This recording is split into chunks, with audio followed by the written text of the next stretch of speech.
David, I know you. We're Dorset people. The complimentary Brits, that's for sure, and we're from the Shire of Dorset. And we're amongst some superb judges and amazing cheeses today.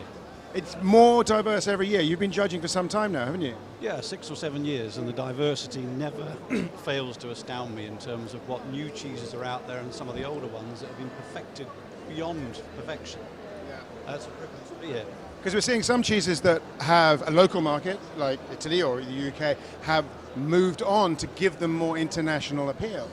They have, and that international appeal opens the doors up to, I guess, people that have not been exposed to cheeses that excite the senses and realise there's so many characters within cheeses.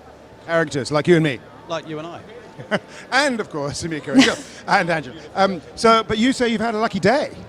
We've had a real lucky day. We're probably, what would you say, we're a third or halfway through, and there have been a number of silver and golds.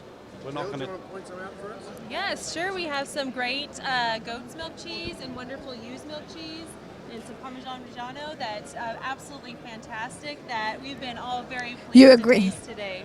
Do you agree? What's your favorite? All of them. I love them all. All of them. You don't want to pick one out as being special? Not right now. We're not I- ready I- to I- do that yet. Got to tell you something, Jill. This is your job. You need to Yes, we will find the best. We're just, as David stated, we're only about a third way through. Okay. It's very hard to find the best here on this They're table. all so good. Something I will say, as you're judging, you'll notice the smile rise on someone's face as they taste the cheese, and you can note that. And I know there's one on this table already that is the closest to Super Gold, which I bet Wow. will be up that table, and we're going to come back to and want to taste it again. Can you point it out for us? This is a pain. So this is what when a cheese wins a gold. It gets a sticker on it like this, and each one of these tables can give as many or as few golds as they like, or bronze or silver. But by the time they get towards the end of the judging, they have to pick out one super special, which gets the name Super Gold, which I've got to ask Rob to point over there. That table over there that is currently empty, but against the fence there, will slowly begin to fill up as we see something like 85 cheeses make their way there, which is the cream of the 3,804 cheeses that we've got tasted today by the 260 judges. So right now, they don't have to have favorites. They are just looking for each cheese to be as good as it can possibly be.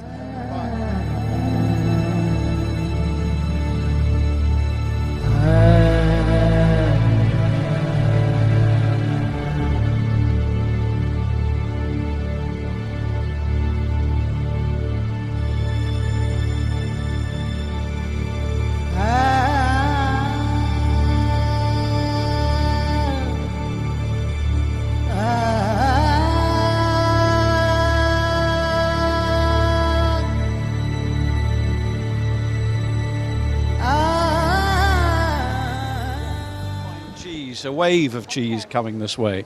So when we spoke to you before, you had your eye on a pecorino style. That is not a pecorino style. We went back and tried them all again, and we found we had then 3 that qualified potentially for a Super Gold. 2 stepped forward as definite contenders, and then this one popped out at the end.